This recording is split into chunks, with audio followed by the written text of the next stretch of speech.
নিম গাছের তলায় জন্ম হয়েছিল বলে শিশুটির নাম রাখা হয়েছিল নিমাই। সেখানে উপস্থিত সকলেই লক্ষ্য করেছিলেন তার অবয়বের সঙ্গে শ্রীকৃষ্ণের অবয়বের এক অদ্ভুত সাদৃশ্য রয়েছে। শিশুটি যখন কাঁদত তখন কেবল উচ্চস্বরে হরিধ্বনি দিলেই তার কান্না থামত।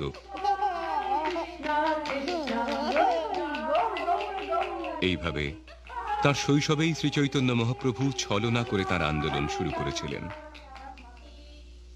বাল্যাবস্থায় তার সহপাঠীদের অতিক্রম করে তিনি পণ্ডিত বলে খ্যাত হয়েছিলেন। 11 বছর বয়সে নিমাই পণ্ডিত একটি টোল খোলেন এবং বহু ছাত্রকে আকর্ষণ করেন। যদিও লোকেরা তাকে একজন সাধারণ মানুষ বলে মনে করতেন, কিন্তু নিঃসন্দেহে তিনি ছিলেন সমস্ত জ্ঞানের সর্বশ্রেষ্ঠ শিক্ষক। হিন্দু ও মুসলমান উভয়েই তাকে ভালোবাসতেন। শৈশব থেকেই নিমাই এবং লক্ষ্মীপ্রিয়া দেবী পরস্পরের প্রতি গভীরভাবে আকৃষ্ট হয়েছিলেন এবং মহা ধুমধাম সহকারে তাদের বিবাহ হল। এইভাবে শ্রীচৈতন্য মহাপ্রভু গৃহস্থ আশ্রম অবলম্বন করলেন। একদিন কেশব কাশ্মীরি নামক এক মহাদাম্ভিক দিগ্বিজয়ী পণ্ডিত নবদ্বীপে এলেন। গঙ্গার তীরে নিমাইয়ের সঙ্গে তার সাক্ষাৎ হয়। নিমাই অনায়াসে তাকে পরাস্ত করেন।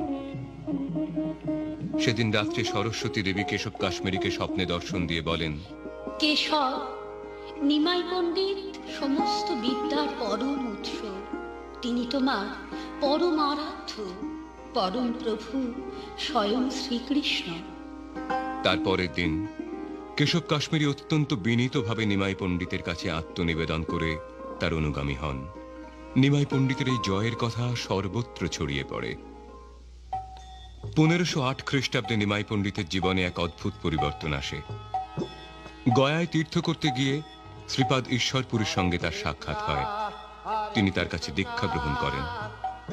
ঈশ্বরপুরী নিমাইকে বলেছিলেন, তুমি যদি পারমার্থিক জীবনে অগ্রসর হতে চাও তাহলে কেবল হরে কৃষ্ণ মহামন্ত্র কীর্তন করো। ভগবানের দিব্য নাম সংকীর্তন করার মতো সহজ এবং সাবলীল আর কোনো পন্থা নেই। নিমাই হরে কৃষ্ণ মহামন্ত্র কীর্তন করতে লাগলেন এবং কৃষ্ণ প্রেমে বিভোর হয়ে নবদ্বীপ ধামে ফিরে এলেন। তার এই পরিবর্তন দেখে লোকেরা অত্যন্ত বিস্মিত হলেন। সেই সময় থেকে সর্বশ্রেষ্ঠ নৈয়ায়িক এবং তার্কিক নিমাই পণ্ডিত ভগবানের দিব্য নাম সংকীর্তনের প্রচারে নিজেকে সর্বতোভাবে নিয়োজিত করলেন। তিনি মানুষকে দেখালেন কিভাবে কৃষ্ণ ভক্ত হতে হয়। এই গৃহটিতে 1 বছর ধরে প্রতি রাতে নিমাই শ্রীনিত্যানন্দ প্রভু, অদ্বৈত আচার্য, গদাধর, শ্রীবাস পণ্ডিত প্রমুখ পার্ষদদের নিয়ে সংকীর্তন করতেন।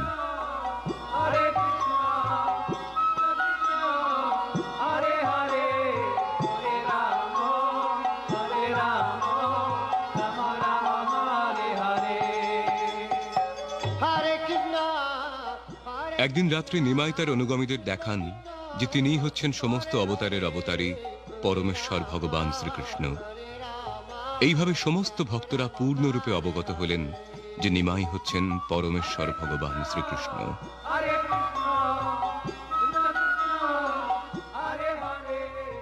নিমাইয়ের পার্ষদদের মধ্যে অন্যতম ছিলেন হরিদাস ঠাকুর। ভগবত প্রেমে মগ্ন হয়ে হরিদাস ঠাকুর দিন রাত হরে কৃষ্ণ মহামন্ত্র জপ করতেন। যদিও মুসলমান পরিবারে জন্ম হয়েছিল বলে জাত্যাভিমানী হিন্দুরা তাকে পরিত্যাগ করেছিলেন, নিমাই কিন্তু হরিদাস ঠাকুরকে গ্রহণ করেছিলেন এক মহান কৃষ্ণ ভক্ত বলে। নিমাইয়ের আর একজন অন্তরঙ্গ পার্ষদ ছিলেন নিত্যানন্দ প্রভু। নিত্যানন্দ এবং হরিদাস প্রতিদিন নগরের ঘরে ঘরে গিয়ে সকলকে ভগবানের নাম কীর্তন করতে অনুরোধ করতেন। একদিন তারা জগাই মাধাই নামক অতি দুর্বৃত্ত 2 ভাইকে ভগবানের নাম কীর্তন করতে অনুরোধ করেন। ক্রোধোন্মত্ত হয়ে মাধাই নিত্যানন্দ প্রভুকে কলসির কানা দিয়ে আঘাত করেন। সেই সংবাদ পাওয়া মাত্রই নিমাই সেখানে ছুটে আসেন এবং জগাই ও মাধাইকে হত্যা করবার জন্য সুদর্শন চক্রকে আহ্বান করেন। কিন্তু নিত্যানন্দ প্রভুর অনুরোধে নিমাই নিরস্ত হন এবং তাদের ক্ষমা করেন।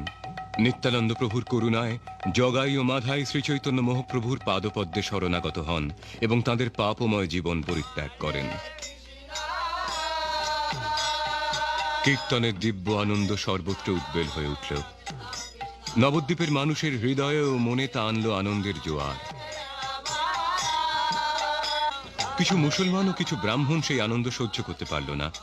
তারা স্থানীয় মুসলমান শাসক চাঁদ কাজীর কাছে গিয়ে তাদের বিরুদ্ধে নালিশ করল এবং চাঁদ কাজী তখন এক ভক্ত গৃহে গিয়ে মৃদঙ্গ ভেঙে দিয়ে সংকীর্তন বন্ধ করার আদেশ দিলেন।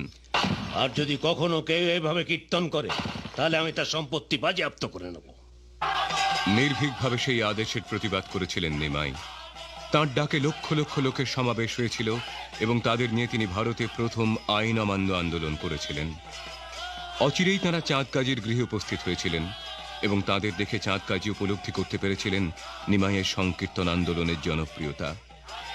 সুদীর্ঘ দার্শনিক আলোচনার পর নিমাইয়ের শিক্ষার সৌন্দর্য এবং সত্যতা দর্শন করে চাঁদ কাজী ঘোষণা করেছিলেন, আমি এবং আমার কোনো বংশধর আর এই সংকীর্তন আন্দোলনে বাধা দেব না। নিমাইয়ের অনুগামীদের সংখ্যা বহু গুণে বর্ধিত হল। তার অস্ত্র ছিল সংকীর্তন এবং তার অলৌকিক কার্য ছিল ঘোর বিষয়ীদের ভগবত ভক্তে পরিণত করা। একদিন রাত্রে ভক্তসহ নিমাই যখন শ্রীবাস ঠাকুরের গৃহে নৃত্য কীর্তনের আনন্দে মগ্ন ছিলেন, তখন শ্রীবাস ঠাকুরের পুত্রের মৃত্যু হয়। নিমাই তার মৃতদেহটিকে পুনরুজ্জীবিত করেন। তিনি বালকটিকে জিজ্ঞাসা করেন, কেন তুমি আমাদের ছেড়ে চলে যাচ্ছ? যতদিন আমার বেঁচে থাকার কথা ছিল ততদিন আমি ছিলাম। আমি আপনার নিত্য দাস, আপনার আশ্রিত জীব। আপনার ইচ্ছা অনুসারে আমি কর্ম করি। সে কথা শুনে সেখানে উপস্থিত সকলেই দিব্য জ্ঞান লাভ করেছিলেন। তবুও অনেকে নিমাইকে একজন সাধারণ মানুষ বলে মনে করে সংকীর্তন আন্দোলনকে অবজ্ঞা করেছিলেন। ভগবত প্রেমের জালে তাদের ধরার জন্য নিমাই তার গৃহ ও পরিবারের সম্পর্ক ছিন্ন করে দিয়ে 1510 খ্রিস্টাব্দের জানুয়ারি মাসে সন্ন্যাস গ্রহণ করেছিলেন। তার জীবন সর্বতভাবে উৎসর্গ করেছিলেন শ্রীকৃষ্ণের সেবায়। সন্ন্যাসীদের যেহেতু সকলেই সম্মান করে, তাই নিমাই আরো ব্যাপকভাবে তার আন্দোলন প্রচার করতে লাগলেন। তার সন্ন্যাস নাম হল শ্রীকৃষ্ণ চৈতন্য। তিনি সন্ন্যাস গ্রহণ করায় তার মা অত্যন্ত মর্মাহত হয়েছিলেন। তার মাকে সান্ত্বনা দেবার জন্য তিনি তার ইচ্ছা অনুসারে উড়িষ্যার সমুদ্র উপকূলে জগন্নাথপুরীতে অবস্থান করতে সম্মত হয়েছিলেন। 4 জন অনুগামী সহ শ্রী চৈতন্য মহাপ্রভু গঙ্গার তীর ধরে জগন্নাথপুরী অভিমুখে যাত্রা করেছিলেন এবং পথে ভগবানের মন্দির সমূহ দর্শন করেছিলেন এবং শ্রীকৃষ্ণ ও তার ভক্তদের লীলা বিলাসের কাহিনী শ্রবণ করেছিলেন। অবশেষে তারা জগন্নাথপুরীতে এসে উপস্থিত হয়েছিলেন। জগন্নাথ দেবের মন্দির দর্শন করে শ্রী চৈতন্য মহাপ্রভু দিব্য আনন্দে মগ্ন হয়েছিলেন এবং মন্দিরে প্রবেশ করে তিনি ভগবত প্রেমে মূর্ছিত হয়ে পড়েন। অচেতন অবস্থায় তাকে ভারতের সর্বশ্রেষ্ঠ বৈদান্তিক ও নৈয়ায়িক সার্বভৌম ভট্টাচার্যের গৃহে নিয়ে আসা হয়। চেতনা ফিরে এলে সার্বভৌম ভট্টাচার্যের সঙ্গে তার পরিচয় হল। সার্বভৌম ভট্টাচার্যের হাজার হাজার শিষ্য ছিল এবং তিনি ছিলেন উড়িষ্যার রাজার উপদেষ্টা। কিন্তু শ্রীচৈতন্য মহাপ্রভুর সঙ্গে 1 সপ্তাহকাল আলোচনার পর তিনি বুঝতে পারেন যে পরম তত্ত্ব নিরাকার নন, তিনি হচ্ছেন পরমেশ্বর ভগবান শ্রীকৃষ্ণ স্বয়ং। তিনি তখন 24 বৎসর বয়স্ক যুবক শ্রীচৈতন্য মহাপ্রভুর শিষ্যত্ব বরণ করেন। তা দেখে সকলে বিস্ময়ে হতবাক হয়েছিলেন। হাজার হাজার মানুষ শ্রীচৈতন্য মহাপ্রভুর অনুগামী হয়েছিলেন, এমনকি উড়িষ্যার মহারাজা পর্যন্ত। কিন্তু শ্রীচৈতন্য মহাপ্রভু তাঁর খ্যাতি উপভোগ করার জন্য সেখানে থাকেননি। কৃষ্ণ ভক্তির আন্দোলন প্রচার করার জন্য তিনি জগন্নাথপুরী ত্যাগ করে পদব্রজে দক্ষিণ ভারত অভিমুখে যাত্রা করেছিলেন। 2 বছর ধরে তিনি সমগ্র দক্ষিণ ভারতে কৃষ্ণ ভাবনার অমৃত প্রচার করেন। এক গ্রামে বাসুদেব নামক এক কুষ্ঠ রোগাক্রান্ত ভক্ত শ্রীচৈতন্য মহাপ্রভুকে দর্শন করতে যান, কিন্তু বাসুদেবের আসতে একটু দেরি হয়ে গিয়েছিল। শ্রীচৈতন্য মহাপ্রভু সেই গ্রাম থেকে চলে গিয়েছিলেন। মহাপ্রভু দর্শন লাভে বঞ্চিত হয়ে বাসুদেব মূর্ছিত হয়ে পড়েছিলেন। তখন হঠাৎ শ্রীচৈতন্য মহাপ্রভু সেখানে ফিরে আসেন এবং বাসুদেবকে আলিঙ্গন করে কুষ্ঠ রোগ থেকে মুক্ত করেন। শ্রীচৈতন্য মহাপ্রভু জিয়ার নৃসিংহ মন্দিরে গিয়েছিলেন এবং নৃসিংহদেবকে তার সশ্রদ্ধ প্রণতি নিবেদন করেছিলেন।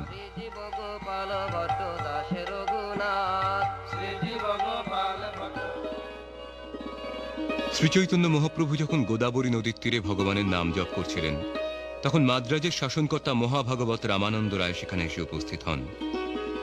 শ্রীচৈতন্য মহাপ্রভু এবং রামানন্দ রায় বহুক্ষণ ধরে শ্রীকৃষ্ণের লীলা আলোচনা করেন। অবশেষে শ্রী চৈতন্য মহাপ্রভু তার কাছে তার পুরুষোত্তম কৃষ্ণ ও মহাভাব স্বরূপিণী রাধারানীর মিলিত রূপ প্রকাশ করেন।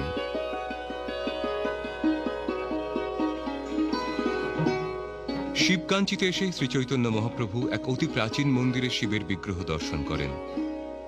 তার প্রভাবে তিনি অসংখ্য শিব ভক্তকে কৃষ্ণ ভক্তে পরিণত করেন।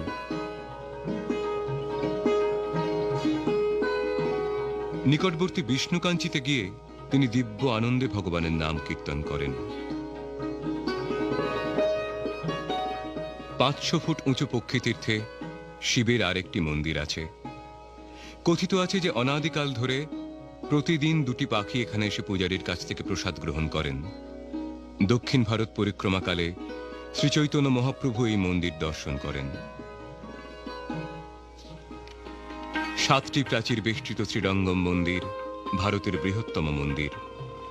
সেখানে একটি সুবর্ণ নির্মিত গম্বুজের নিচে 18 ফুট দীর্ঘ শ্রীরঙ্গনাথের শায়িত বিগ্রহ রয়েছে।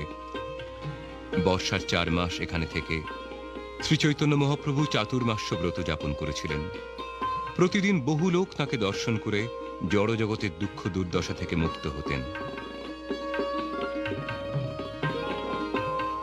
মাদুরায় শ্রী চৈতন্য মহাপ্রভু শিবপত্নী পার্বতীর সম্মানে নির্মিত মীনাক্ষী দেবীর মন্দির দর্শন করেছিলেন। এই মন্দিরটি স্থাপত্য শিল্পের এক অদ্ভুত নিদর্শন।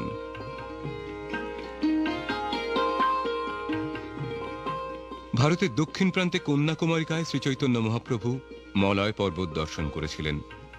সেখান থেকে তিনি উত্তরাভিমুখে যাত্রা করেছিলেন। পথে আদিকেশবের মন্দিরে তিনি ভগবৎ প্রেমে উন্মত্ত হন। এই মন্দিরে একটি ছোট বিগ্রহ প্রতিদিন পরিক্রমায় বার হন।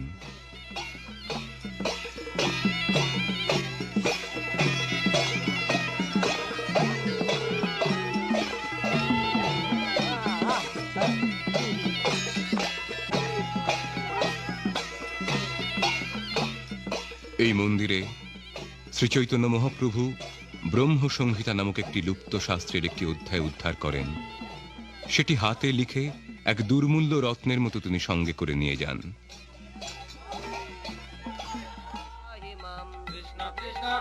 শ্রী চৈতন্য মহাপ্রভু মহান বৈষ্ণবাচার্য মধ্বাচার্যের জন্মস্থান উদুপিতে আসেন। মধ্বাচার্যের সেবিত শ্রীকৃষ্ণ বিগ্রহ দর্শন করে শ্রী চৈতন্য মহাপ্রভু দিব্য প্রেমে উন্মত্ত হন।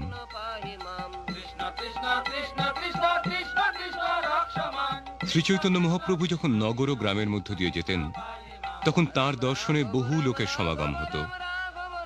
তিনি তাদের আশীর্বাদ করে হরে কৃষ্ণ মহামন্ত্র কীর্তন করার নির্দেশ দিতেন। এই সমস্ত মানুষেরা ভগবানের শক্তিতে আবিষ্ট হয়ে তাদের গৃহে ফিরে গিয়ে অন্য সকলকে ভগবানের নাম কীর্তন করতে অনুপ্রাণিত করতেন। কৃষ্ণ স্বয়ং কৃষ্ণ ভক্ত রূপে কৃষ্ণ প্রেমের বন্যায় জগৎকে প্লাবিত করতে শুরু করেছিলেন। পৃথিবীর বুকে এক বিরাট পরিবর্তনের সূচনা হয়েছিল। 1512 খ্রিস্টাব্দে রথযাত্রার ঠিক পূর্বে শ্রী চৈতন্য মহাপ্রভু জগন্নাথপুরীতে ফিরে আসেন। বিগত 2000 বছর ধরে প্রতি বছর জগন্নাথ দেবের সেবকেরা নতুন রথ তৈরি করে তা অত্যন্ত সুন্দরভাবে সাজিয়ে রথযাত্রার অনুষ্ঠান করেন। সারা জগতের ঈশ্বর জগন্নাথ দেব মন্দির থেকে বেরিয়ে এসে তার রথে চড়ে সকলকে তাঁর কৃপা বিতরণ করেন।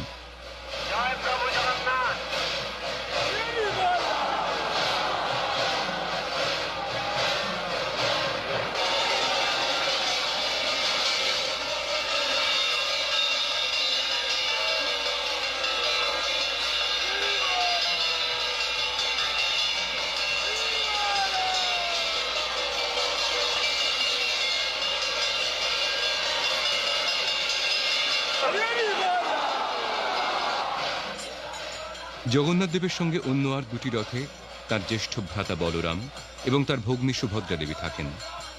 প্রতি বছর শ্রী চৈতন্য মহাপ্রভুর শত শত অনুগামী বঙ্গদেশ থেকে রথযাত্রা উপলক্ষে তার কাছে জগন্নাথপুরীতে যেতেন।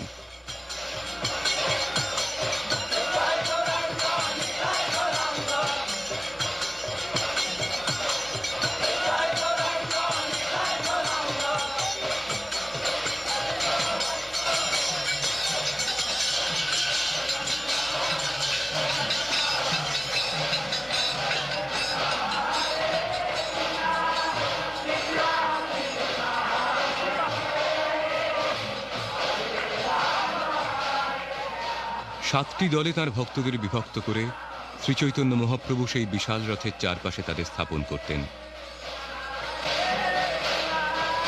শ্রীচৈতন্য মহাপ্রভুর নৃত্য দেখে জগন্নাথ দেব পর্যন্ত বিস্মিত হতেন এবং তার রথ থামিয়ে অপলক নেত্রে তিনি তার নৃত্য দর্শন করতেন।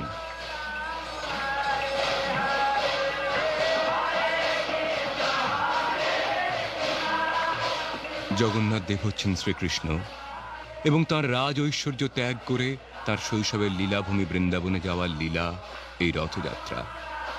বৃন্দাবনের ভক্তরা তাদের শুদ্ধ প্রেমের আকর্ষণে শ্রীকৃষ্ণকে বৃন্দাবনে ফিরিয়ে নিয়ে গিয়েছিলেন।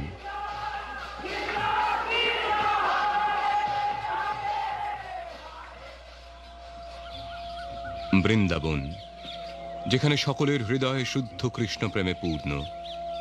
বহুকাল ধরে শ্রীচৈতন্য মহাপ্রভু এখানে আসতে চেয়েছিলেন এবং অবশেষে শরতের এক সকালে তিনি জগন্নাথপুরী ত্যাগ করে শ্রীকৃষ্ণের লীলাভূমি বৃন্দাবন অভিমুখে যাত্রা করেন।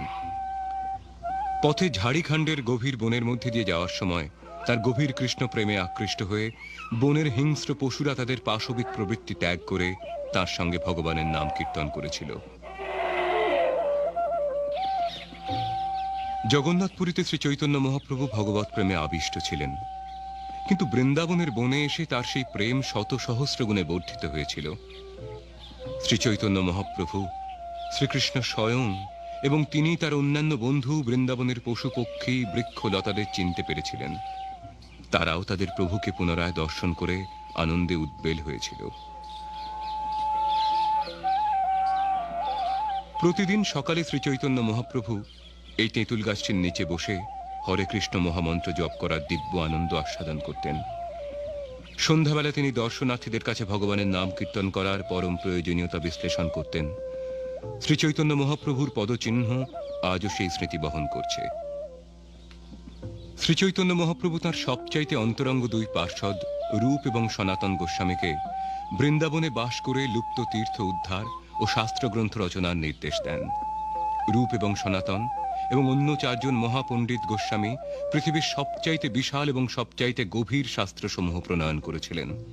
তারা অপূর্ব মাধুর্য মণ্ডিত বিশাল মন্দির প্রতিষ্ঠা করেছিলেন এবং নিজেরা আচরণ করে কৃষ্ণ ভক্তি শিক্ষা দিয়েছিলেন।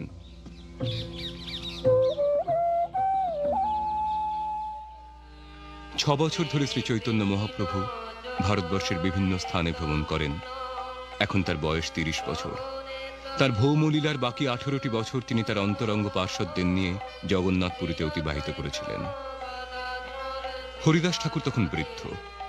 তিনি নবদ্বীপ থেকে পুরীতে এসে জগন্নাথ মন্দিরের কাছেই একটি ছোট্ট কুটিরে থাকতেন। মুসলমান পরিবারে জন্ম হয়েছিল বলে হরিদাস ঠাকুর জগন্নাথ দেবের মন্দিরে যেতেন না, কিন্তু শ্রীচৈতন্য মহাপ্রভু জগন্নাথ দেব স্বয়ং প্রতিদিন হরিদাস ঠাকুরের সঙ্গে সাক্ষাৎ করতে আসতেন। একদিন মহাপ্রভু এসে দেখলেন হরিদাস ঠাকুর অসুস্থ। হরিদাস ঠাকুর বললেন, ও, আমি বুঝতে পারছি অচিরেই এ জগৎ থেকে তুমি তোমার লীলা সংবরণ করবে। তার আগেই যেন আমি এই জগৎ থেকে বিদায় নিতে পারি। তার কয়েকদিন পর মহাপ্রভু যখন হরিদাস ঠাকুরের কাছে এলেন, তখন হরিদাস ঠাকুর শ্রীচৈতন্য মহাপ্রভুর মুখমণ্ডলে তার দৃষ্টি নিবদ্ধ করে শ্রীকৃষ্ণ চৈতন্য নাম কীর্তন করতে করতে এই জগৎ থেকে বিদায় নিয়ে ভগবত ধামে ফিরে গেলেন। এই মহান ভক্তের প্রতি তার ঐকান্তিক প্রেম প্রদর্শন করে শ্রীচৈতন্য মহাপ্রভু তার দেহ কোলে নিয়ে নৃত্য করেছিলেন এবং তখন হরে কৃষ্ণ মহামন্ত্র কীর্তন করেছিলেন নগরের প্রতিটি লোক।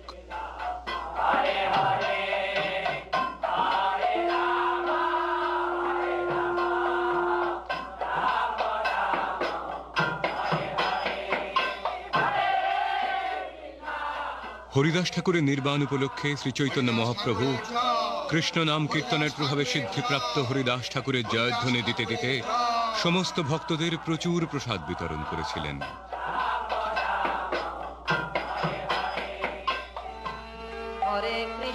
শ্রীচৈতন্য মহাপ্রভু 18 বছর জগন্নাথপুরীতে ছিলেন।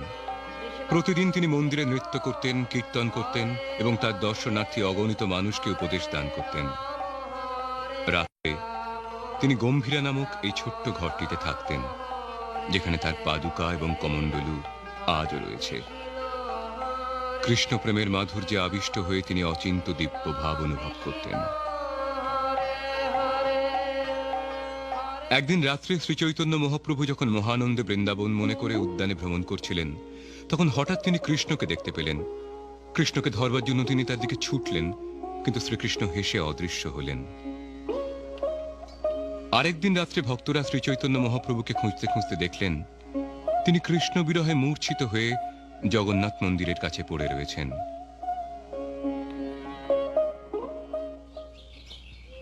1534 খ্রিস্টাব্দ। শ্রীচৈতন্য মহাপ্রভুর বয়স এখন 48 বৎসর। ভক্তরা একদিন শ্রীচৈতন্য মহাপ্রভুকে শ্রীকৃষ্ণের মন্দিরে প্রবেশ করতে দেখলেন, কিন্তু তিনি আর ফিরে এলেন না। শ্রীকৃষ্ণ স্বয়ং শ্রীচৈতন্য মহাপ্রভু মন্দিরে তাঁর শ্রীবিগ্রহের সঙ্গে এক হয়ে গেলেন। এইভাবে শ্রীচৈতন্য মহাপ্রভু তার ভৌম লীলা সংবরণ করে তার চিন্ময় ধামে ফিরে গেলেন।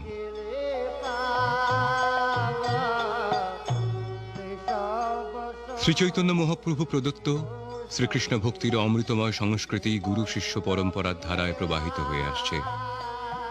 সেই ধারায় আন্তর্জাতিক কৃষ্ণ ভাবনামৃত সংঘের প্রতিষ্ঠাতা আচার্য কৃষ্ণ কৃপা শ্রীমূর্তি শ্রীল অভয়চরণ অরবিন্দ ভক্তি বেদান্ত স্বামী প্রভুপাদ সারা পৃথিবী জুড়ে শ্রীচৈতন্য মহাপ্রভুর শিক্ষা প্রচার করেছেন। মহাপ্রভু এবং কৃষ্ণ ভাবনার অমৃত সম্বন্ধে শ্রীল প্রভুপাদ 60টিরও অধিক গ্রন্থ রচনা করেছেন। 6টি মহাদেশ জুড়ে প্রতিষ্ঠা করেছেন মন্দির, বিদ্যালয়, গ্রাম আশ্রম। অগণিত মন্দিরে প্রতিষ্ঠা করেছেন ভগবানের শ্রীবিগ্রহ। পৃথিবীর সবকটি বড় বড় শহরে রথযাত্রা অনুষ্ঠানের প্রচলন করেছেন এবং ভগবানের প্রসাদ বিতরণের ব্যবস্থা করেছেন সর্বত্র। পৃথিবীতে আছে যত নগরাদি গ্রাম, সর্বত্র প্রচার হইবে মোর নাম। মহাপ্রভুর এই ভবিষ্যৎবাণী সার্থক করে শ্রীল প্রভুপাদ সারা পৃথিবী জুড়ে শ্রীচৈতন্য মহাপ্রভুর বাণী প্রচার করেছেন। 1984 সালে শ্রীল প্রভুপাদের শিষ্যরা শ্রীচৈতন্য মহাপ্রভুর দক্ষিণ ভারত ভ্রমণ পথ অনুসরণ করে এক 18 মাস ব্যাপী পদযাত্রার আয়োজন করে লক্ষ লক্ষ ভারতবাসীকে মহাপ্রভুর বাণীর কথা স্মরণ করিয়ে দেন। শ্রীচৈতন্য মহাপ্রভুর অনুগামীরা যদিও শত শত গ্রন্থ রচনা করেছেন, কিন্তু মহাপ্রভু স্বয়ং কেবল 8টি শ্লোক রেখে গেছেন। ভগবানের শ্রীপাদপদ্মে তিনি প্রার্থনা করেছেন, হে ভগবান শ্রীকৃষ্ণ, তোমার দিব্য নাম সংকীর্তনের পরম বিজয় হোক, যা চিত্তরূপ দর্পণকে মার্জনা করে ভব মহাদাবাগ্নি নির্বাপিত করে, সমস্ত জীবের পরম মঙ্গল সাধন করে, সমস্ত অপ্রাকৃত জ্ঞানের জীবন স্বরূপ প্রতি পদে পূর্ণ অমৃতের আস্বাদন প্রদান করে। হে প্রভু, কবে তোমার নাম গ্রহণ করার ফলে আমার চোখ দিয়ে অশ্রুধারা ঝরে পড়বে? তোমার বিরহে এক নিমেষ